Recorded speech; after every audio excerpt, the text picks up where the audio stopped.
okay, how can we address a real problem that looks like the people in place, supposedly handling the problem aren't handling the problem. They're just making money on it. And you actually want to solve the problem.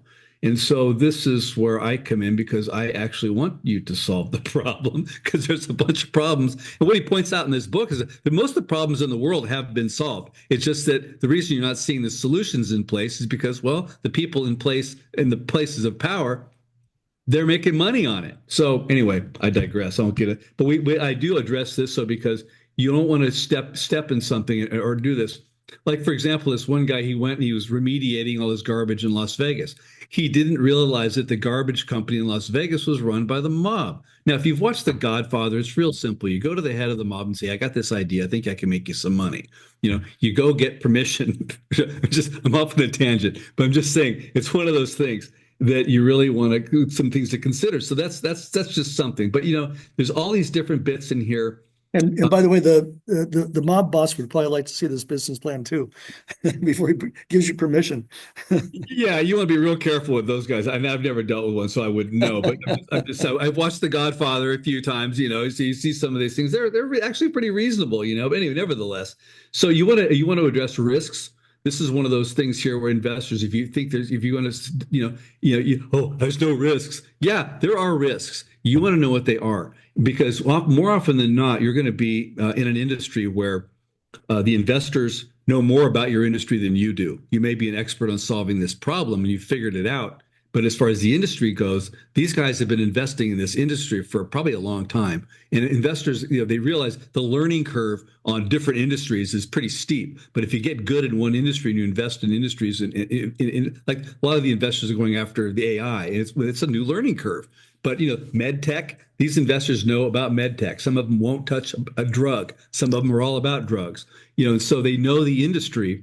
And they've bet on other companies like yours or different than yours, but in that industry before, and they know what can and will go wrong. And so what they want to know, they want to know what you know. They want to know. In fact, I was sitting at one of Paul's events, and I'm sitting next to a guy who writes checks for $1 million. And I said to him, I said, kind of a morbid curiosity, I'm afraid that, oh no, people don't like business plans anymore. I said, do you read business plans still? And he goes, hell yes, I read business plans. And I said, well, why is that? He goes, I want to know what you know. I want to know what you're thinking. I want to know how you think. I want to know what you've addressed. I want to make sure you understand your business. This is a man who writes $1 million checks. So they definitely are all about the business plan. And so if you've written it with AI, which you can do, and you could go in here, I suppose you could take this thing, say, take this text and, do it better. But look at this content is here because we already know what you need to say. You don't have to go figure it out. We'll waste more time trying to figure out what to say with a blank thing or a free thing. This is $27 a month, by the way. So it's not trying to stick it to you. I'll get rich. There's also a student discount. There's a student discount. Yeah, the student discount's like $97 a year, so that's even a better deal. So, so for the time that you'll save, this will put you in front of investors a good 3 to 6 months earlier. So I would say that because we're telling you what to say here and why. So you've got this, and there's other risks in here, and so there's business risks. What are these risks? And of course, they might not have all these things here, but you want to address this. You want to be able to stand up in front of a room. And I was at an investor conference and they had everybody sitting around this big table. All these people could write a check for your whole deal. So whoever these entrepreneurs are up there pitching it, I wasn't pitching that day, but I'm watching this. And one question was, so they asked the CEO pitching it. So what happens if you get hit by a bus, which is a polite way of saying if you die or disappear, if something goes wrong with you, whatever, you're out of the picture. And he stood there like a deer in headlights, like, I don't know. I haven't thought about that. Well, you want to think about that because it's a definite possibility. These investors have seen it before. There was a prominent computer company up in Silicon Valley back in the day called Eagle Computer, really a good PC at the time, one of the best. And they went public. And it's like the CEO went public. Yay, my IPO is a success. I'm buying a Ferrari because that's what you do. And so, he goes out, he buys a Ferrari, he's drinking champagne to celebrate. Guess what? Wraps a Ferrari around a tree and kills himself. Where's that company today? So this is the kind of thing some of these investors, they've seen it. And so the question, what happens if you get hit by a bus? And so you need to have an answer, which is, well, first of all, I've got a team around me. So you've got a team they can fill in, they can do this. You can't miss a beat in these kind of questions. You just need to be able to come right back and say, I got a team around me. We also have key person insurance, so I can either give you your money back or we hire a recruiter to replace me. And the third thing said, and if or maybe we've thought about that, we wondered about that, we've considered it. If you've got some good ideas, I'd love to hear them because we haven't solved that problem yet. But as long as you can at least come back and say, we're thinking about that, don't have the answer. If you've got one, I'd love to hear it. At least you've demonstrated that you're aware of it. That's the thing. They want to know that you're aware of stuff and you're not skirting the issue. And you don't lead with risks, but you can't shy away from them. You want to say, yeah, let me tell you about the risk. We've got an environmental risk here. The weather could be a problem. Of course, in the cannabis business, and this is business plan, you could have a weather problem if you're growing outside. So anyway, there's all that. You can, this so there's all these different areas, the business concept, the different competition, your marketing strategy, all this stuff is in here, and you can see what to do. We have different, you can see there's an or, say it this way, or say it that way, or, so there's different options. What you do is you go through here, you choose the sections you're going to include. You go through and you read this, and what you're going to do is you're probably just going to say, let's delete the stuff I'm not going to work with, delete this one, keep this, and you can see the Cannabis Club is in here. You got all this. Anyway, so you're going to go in and pare it down first, and that's the first thing. But you're going to read it through to get a sense of, here's a whole bunch of different ways I can address this. And it's just the idea is, you want to be able to. You're not going to win. You're not going to get a check. I'll say it's unlikely you're going to get a check on your first pitch. Everybody talks about the pitch deck. It's all about the pitch deck. Well, yeah, you get them interested, but then it's going to take 6 months before they write you a check, and they're going to ask you questions. They're going to wake up tomorrow. They'll be excited, but they're going to wake up tomorrow and they're going to call their technical friend and say, "Does this make sense to you?" And they're going to call their marketing friend and he goes, "Does this make sense to you?" And then their marketing friends and technical friends and financial friends and other friends are going to ask, "Well, what about this and what about that?" And you're going to get peppered with questions, and we can pretty much bet. You can see after 30 years of adding to this thing, like that last little bit about if you win, who loses, this thing's been added to and added to address all these questions, including the one if you get hit by a bus. So, we want you to have the confidence. You're standing in front of the room because, again, details matter. Horse races are won by a nose or a hundredth of a second. And so the investors are looking at you. They've got a handful of deals, I say a handful to 100 other deals they're looking at. So you've got to have your act together. The more you have your act together, the more likely they're going to like you and want to invest in you because they trust you. And so that's really the long and short of that. So one other thing I'll get into really quick here. This is the part that most people have the most trouble with. That's the financial model. And so This is my favorite part, by the way, Burke. Yeah, of course it is. Yeah. So, but so you can see down below here we've got the master copies or M's, and the T is the template. So you click one, open it up, and it opens up, and now you can change it, screw it up, break it, whatever you want. But then you can also go back and redo it. Although you're not gonna blow it up that much. Let me open one here. It takes a moment since we're on Zoom because it's got to go around the world and back and through Zoom and over the hills and far away. And it comes up. It's based in Excel. I find that most investors, everybody understands Excel. And the other thing about Excel is you can make changes. And so I made a little map of it here so you can see what it, kind of all the different parts of it here. So you start to, basic assumptions, if you've got historical financials, and we put these little, flyover help in here just to explain things in different places. You don't need to do it all here, but you can see all the assumptions are put in here. So we used to have one big long page of assumptions, which is just unwieldy, but you want to go to the different sections, and then it goes out here to your budgets, your P&L, and then it gives you all these other information that you need, because at the end of the day, the investor is going to say, "I'm interested. Let's do this. How much do I get for the check I'm going to write?" And my thing is to say to you, if you could show that let's say just simple math, if your business is worth $900,000, before the invest, that's pre-money valuation. That's how they see it. So if your business is worth $900,000 let's just say, and they invest $100,000, your 900 plus their 100 makes $1 million. Their 100 therefore is 10% of the business. Pretty straightforward. Now, if you could do a better job in your business plan, which is what we're talking about here, and you could convince that investor that your business is worth $1.9 million, not only are you worth $1 million more, but that $100,000 now makes, $1.9 million plus 100 has 2 million, and now they only get 5% of your company. So the idea here is to engineer this in a way where you give up as little of your company as possible, because you're going to need to give up pieces of, you're selling pieces of your business along the way as you attract capital for it. But you want to build this valuation, which is the point of this, the whole thing here is to show how this thing adds up, and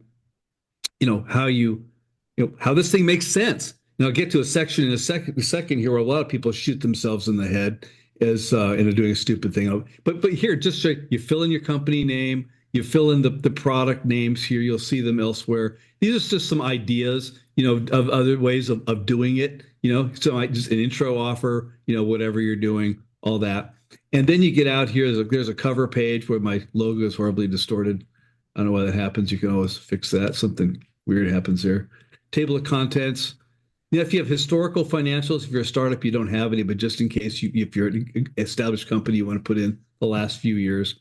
And then there's the revenue model. This is the part where we want to get technical here. I'm not technical, but this is the place where I can save you from shooting yourself in the foot right off the bat. Here's the thing. So I'm on this call, and it's a med tech, and these guys are pitching their medical products. There's a guy with a dental product, and it's really a promising looking implant. It's really cool. And he says, yeah, it's a dental, the market for this product is $10 billion. Now, we all think, oh, $10 billion, great. So if we got 1% of this $10 billion market, we'd be a $100 million company. Well, yeah, no kidding.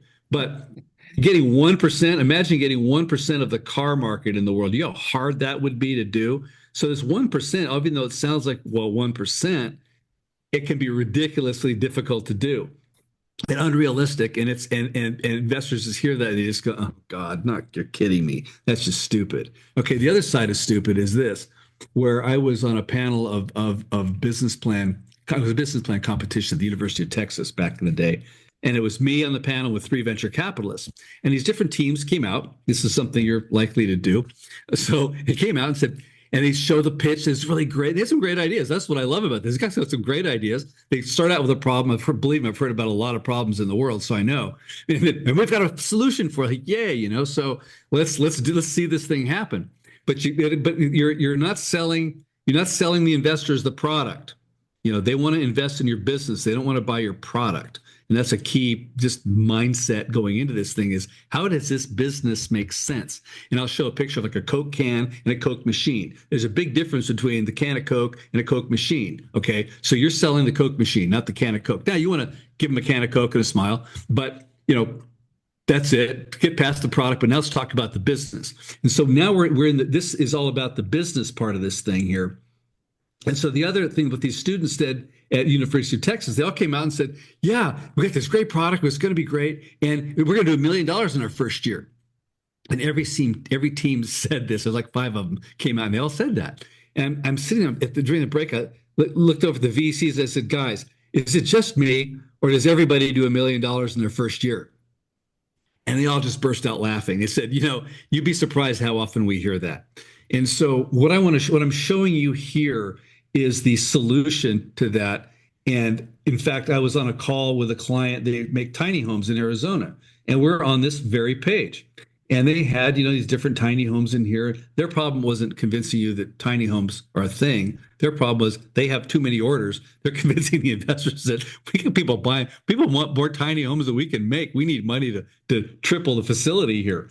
Anyway, but in this case, I'll show you. So let's say that my mythical product here is a boat anchor. And so you want to break down your market into segments. And each one of these sections here has got like 10. You could do more, which is, I think, is risky because now you're running the risk of confusing with too much. So I think of 10 because we have 10 fingers, we can all handle that. So let's just start there. If you insist on adding more, that's the beauty of Excel, you can do that. But I would say if you're not going to use a row here, you can go right up here and simply hide that row. I would say hide the rows, don't delete anything. But anyway, so now in this case, so we got sailboats And so, how many sailboat owners are there in the world? And you can go out and figure that out online somewhere. Now, what I'm saying here is we got this little flyover here. This is explaining total available market, total serviceable market, yada, yada. But at the bottom here, I'm saying, for example, Sailing Magazine. And what you'll do is you delete all this stuff in this thing. You just hit that with the delete.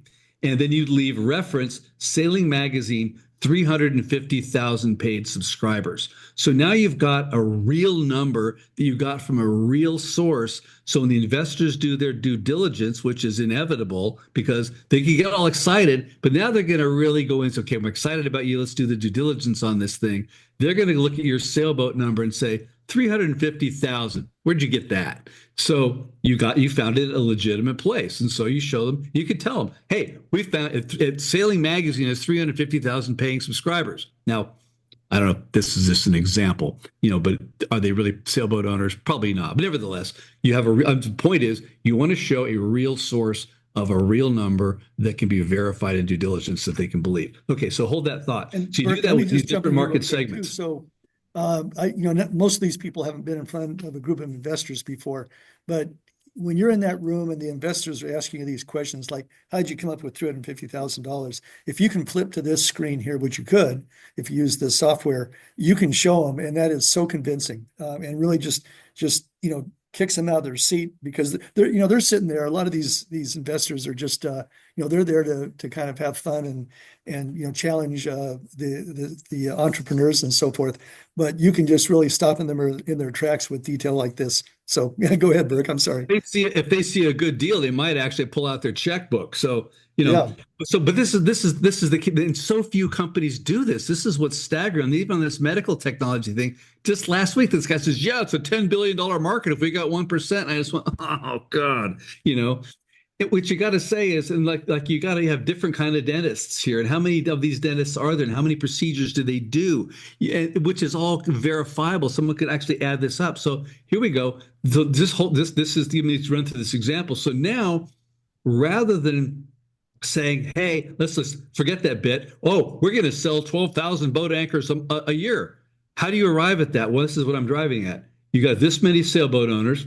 You got. I think we can reach 0.5% of these guys. And this is, there's some estimates in here. You're making this up, and what I'll say on this is you can see here the flyover says never use 1%. It's a red flag. They don't, it's that thing. It's that the 10 billion market 1%. It just, I hate that. At least say something like 1.1% or 0.9. It's got to be something calculated. But what happens here, really, if you're in front of a bunch of venture capitalists, you can bet every one of them's got an MBA and they got a calculator in front of them. So if you say I got 350,000 and I'm going to do this many units, they're going to be calculating what's that market share. But if you start with this is how many, this is an empirical fact because you can prove it. You can say, look, I think we can reach 3.5% of these guys and sell 3.5% of them in year one. That's going to grow. We can grow that at 4%. So this number is 4%. Goes forward. Now I had a CFO working for me. He was the former CFO for Levi Strauss. He was an advisor. This guy could look at a sea of numbers and go, "Wait, that number's not right." Like what? So you want to, how do you do that? I can't do that. So, but here, so I had somebody take this number, and then these numbers went through and they went through and they changed this number and he realized that's not a 5% increase on this. So some of these smart guys can see that right off the bat. That isn't growing at 5%. Anyway, that's why you let this alone. But this is the kind of thing we have about 5 minutes left. Okay. This is I just okay. So anyway, so now it calculates from that how many units you're going to make. Okay. So if you walk through this, we did this with the investors in the tiny home. And they walk through the things so they can see where the numbers are coming from. They agreed on these market share numbers. So they made some, I think you could do 4% of that or 4.5% of that one. Okay, so all things changed. The whole model actually just changed now because you changed that. And we went through. So now these guys are believing these numbers, which this is math, and this is how many new customers. And we might lose 15% of them or whatever percentage. They'll say, no, I think you're going to lose 20% of them. Okay, we're going to lose 20% of them. And you're going through, these are our prices. In this case, they said, well, no, your prices have got to go up more than that. So I said, just change it. Okay, prices increase. In this case, prices decrease because you can put a minus there. So this is, and then you say, okay, what's the mix of this product? Now, in this example here, they add up to more than 100% because it's like if you like you've heard of lost leaders at the grocery store. Come on into Safeway. We'll give you a free six pack. And of course, you go to Safeway to get the six pack, which was why there's 100% for that intro offer. And then while you're there, this is why they give you these things. You're in the store. Well, 50% of them pick up steaks, 20% of them pick up chicken, 50% of them buy some vegetables, so they buy a whole bunch of other stuff. So this assumes you've got other products these people might buy. What are they? In the case of the tiny homes, you're going to buy one or the other. You're not going to buy a mix of tiny homes. So you're going to say, well, we sell a bunch of these. So in their case, it did add up to 100% down here. But nevertheless, they had different tiny homes, a mix of the tiny homes they had. And then the math was, you had the math, the price, times the probability of the mix of those tiny homes. And now you can see exactly how many units of each would sell. And then that multiplies times the price. And now you've got a projected revenue for those things. In this case, we're looking at $8 million, but nevertheless, and there's this is one of those things you can imagine customers call up and say, we have other things. So we added a little more miscellaneous things. It's not material, but the way they want them in there. So, but now this is your total revenue number at the bottom, and the investor can see exactly where it came from. And this proves to them and they can help watch you. They could, much like you're watching me right here, could be sitting here and changing the numbers real time. And then when it gets all the way out, you can see this thing goes, looking at the color tabs across the bottom, there's all kinds of other things in here, but you'll see, you get out here to income years 1 through 5, you can see what this turns out. There's all your products, what you see what the sales are on it. The cost of goods is all boiled down. The details is summarized all here, but you can see what this business looks like. And since they've seen, how you built these numbers, the rest of it is arithmetic. And that's how these guys love arithmetic. And so you get all the way out here to the valuation summary here, you take all this math, and you put in some assumptions like, what's the cost of money these days? They want to earn 40% every year. We're going to get $1 million in 24, whatever. And so you've got these different valuation methods in here from the Harvard. Harvard has a model. There's a discounted cash flow. One of these days I'll be able to explain how First Chicago works, but it's different ways of doing it, And then there's the conventional venture capitalist method. And of course, there's an average. So when that investor says, yeah, I'll invest, this is exciting. How much of the business do I get? Is it worth 900,000 or is it worth $1.9 million? This is where you can, you have this proof of just the arithmetic progression to get to this point where they can believe you. And that's like, so now you've got this whole thing buttoned up from start to finish.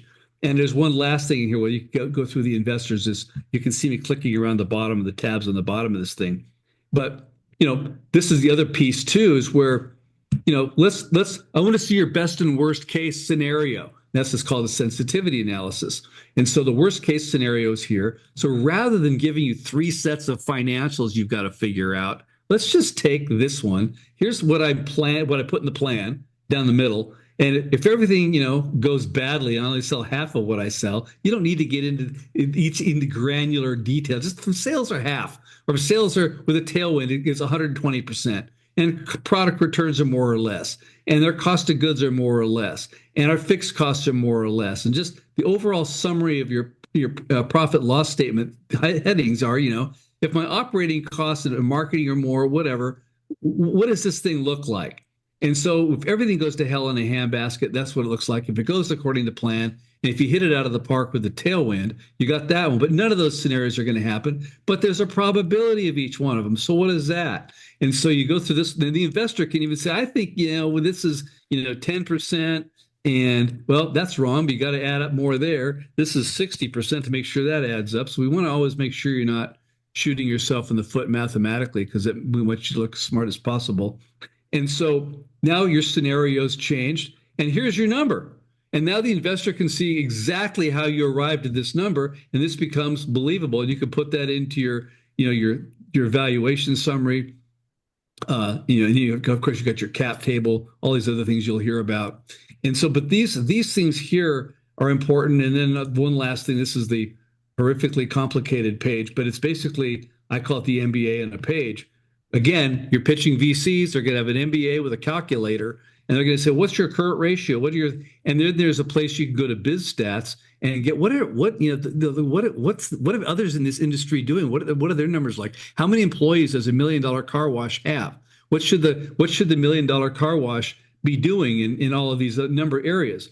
And of course, we just have, you know, tens in you. So you can see and in this column here, it tells you what the calculation is to how we arrived at this number. And this one over here tells you what does it mean.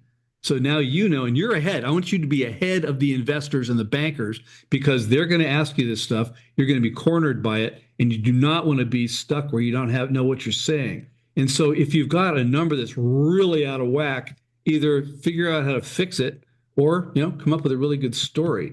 And that's really the that's the long and short of that. And so this all saves, and you can collaborate with this online. You could work together. The numbers change real time right in front of you. So that works like that. There's a handbook of business planning, which is, you know, okay, whole bunch of all the extra gory details. You know, what are the 4 steps to pitching investors? You know, that kind of thing. Like you meet them in an elevator, and ultimately they want your business plan. It's really not an elevator pitch anymore. You should call it. It's the I think it's the buffet line. Actually, that's where my 30-second pitches seem to be delivered the most. So, Burke, what do you do? Well, you know, while we're scooping up food. So, any questions? I think that's Rick. I think we're going to probably have to stop the recording right now. But before we stop the recording, I just want to thank you again. That was an excellent presentation, as they always are that you do. And so, again, thank you so much. I'm going to stop recording, and then we have about 2 minutes probably. Wait, I don't want to stop that. Stop recording.